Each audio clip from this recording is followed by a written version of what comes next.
Hey everybody, this is Joe from HomeStudioCorner.com, and rather than talk to you for 2 minutes about why I haven't posted a video in a while, why don't we just jump in and talk about something interesting, okay?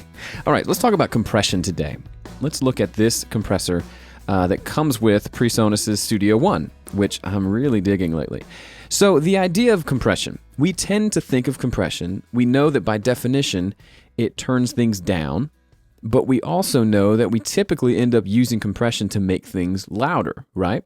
It makes loud things softer, softer things louder. And I feel like we tend to think that, okay, I'm going to use compression to control the dynamic range so I can maintain a consistent, probably a little bit louder volume out of this track. A vocal, for example, it gets quieter and it gets louder, and we use compression to make that vocal stay nice and loud throughout the track. Or when we're doing mastering, we're using it to get a nice, loud level out of the entire mix, right? But I feel like a lot of times, and myself included in this, we tend to use compression as if it has to be turning everything down all the time. Or if the compressor is not compressing, it's not doing anything. And I just gotta beg to differ on that. And a great example of this is on a soft spoken word vocal, or maybe a lead vocal in a song where the vocalist sings very quietly during a certain section of the song and then belts out for the next section. Now, there's something to be said for going in and actually using automation to adjust the volume between different sections of a song. But if you're doing this in a scenario where you don't have the luxury of automation, or you want to fix it, or at least try to fix it without using automation, you can still do that. Now, I'm not an advocate of over-compressing things by any means, but I do think there are ways for you to use compression to dial that in. And I think one of the big drawbacks is that we tend to think about using compression as turning down everything. So I've got a vocal here, and this is a recording of me just talking really quietly and then really loudly, as you can see on the screen here. So let's take a listen to the quieter part. And then he yells something out. Okay, let's turn it down. Okay, this is with no effects on there at all. Is the one who makes his point very quietly. Okay, so there's whispers there. Yells something out dramatically and just wonders why you don't listen. Okay, so I'm making fun of speakers who talk really dynamically. But the idea there is I want to use a compressor. And the first thing you think you want to do is to go in and actually set it to where it's compressing these quiet parts and then really compressing the loud parts. But I found doing that just causes this way over-compressed sound and is unnecessary. So the way I end up setting up the compressor is to have it compress the louder parts and simply turn up the quieter parts.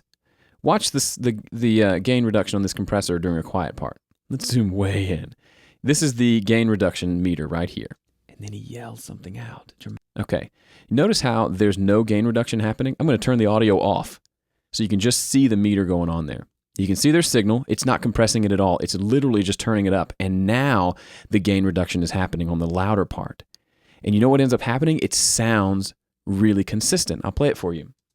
This is actually from a training in my Understanding Compression series that I'm just talking about briefly here. So here's the final version where the quieter and the louder parts are a lot more similar in volume without sounding overly compressed. And then he yells something out dramatically and just wonders why you don't listen to him because he's whispering. Notice how, it's a stupid example, but notice how the whisper at the end is loud enough for you to hear, and the loud parts are nice and you can still hear them. They are louder, but they're not so much louder that you don't hear the quieter parts surrounding that.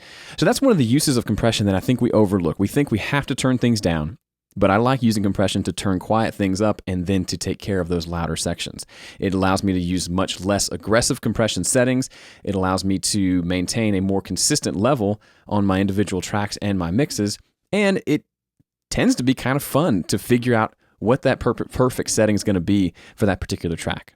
So if you'd like to use compression, or you're not quite sure where to set all those knobs and how they're supposed to work, how to make the threshold and the ratio work together with the knee setting, and then using attack and release properly, and that ever important output gain that is really important in the example that I showed to you today, head over to understandingcompression.com. I've got a series of videos dedicated to just teaching you how to be confident in using a compressor. And I actually have some bonus videos in there that talk specifically about what we're looking at today, how to set everything up for a quiet spoken word recording or even a live setting to get the most out of that as well. So lots of good stuff over there. Check it out at understandingcompression.com, and we'll see you on the next video.